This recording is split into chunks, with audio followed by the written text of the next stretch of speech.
What do you think of the new varieties that Gary has produced? Ugly. Let's see. How about K3?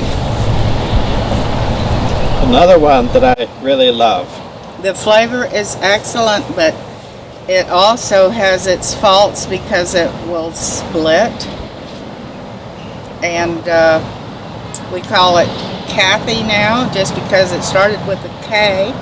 And it has that, what does Gary call it, an Indo-Chinese flavor? Yes. And some people like it and some people don't like it. It's very productive and has an extraordinarily long season.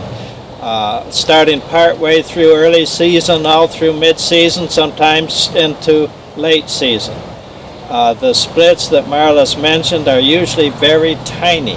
Instead of one big split like a Valencia Pride all the way down the fruit, you have lots of tiny little splits. And in dry weather, those heal back up and they're not a problem. It's only in wet weather where fungus and bacteria will get in there and cause spoilage. So I would recommend K3 or Kathy right near the coast where we get less rain, where it's drier, and for places like California and other places that are quite dry weather.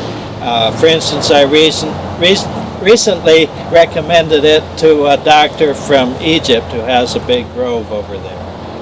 Oh yeah, it would do well over there. Phoenix? There again, I only tasted a couple of slices. It's new. It was at least very good. It was good. I'm like Har. I haven't tasted that many because it's a newer variety that was just named, and it's good, or we wouldn't give it a name.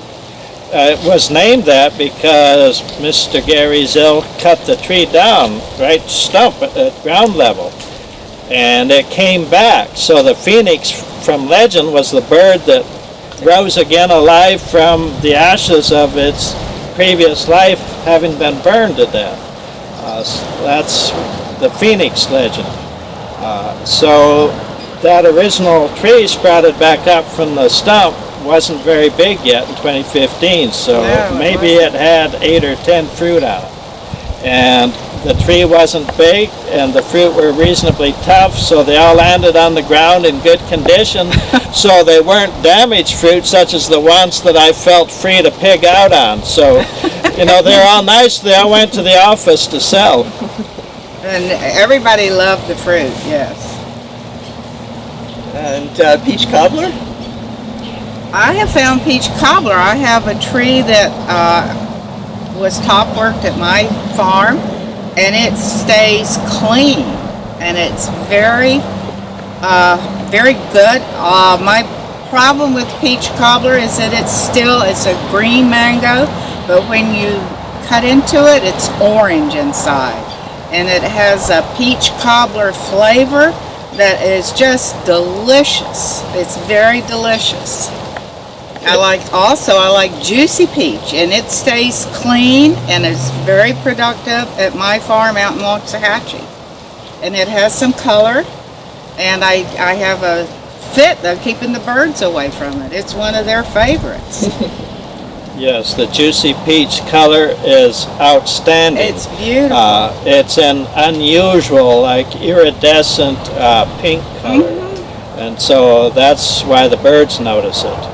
Back to peach cobbler, it's a small, ugly mango outside, but gorgeous and very tasty inside. Very tasty. It has and good production. Yeah, and we don't want to forget the fruit punch. Oh, the fruit punch is a delicious, beautiful mango also. Supremely delicious. It is, and it's a beautiful, colorful mango. And I think it has a pretty long season also. Yes, reasonably long, reasonably tough skin, handles well. Yes, the fruit is usually mango. clean. It's easy to pick, not like lemon meringue full of twigs where you have trouble getting your picker up there. The fruit hang out where they're easy to grab.